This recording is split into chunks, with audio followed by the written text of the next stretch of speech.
মশাল দৌড়ের সমাপ্তির পর আমাদের শপথ গ্রহণের পালা।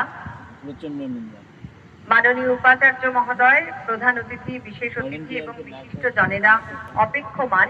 এরপরেই আমাদের শপথ গ্রহণ পর্ব। তারপরে বেলুন এবং পায়রা উড়িয়ে, শান্তির প্রতীক, এই দুটো প্রতীক উড়িয়ে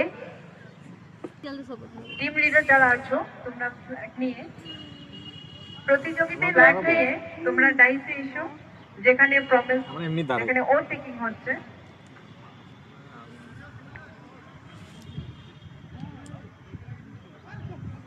টিম লিডাররা ডাইসে চলে যাও, যেখান থেকে শপথ গ্রহণ হবে।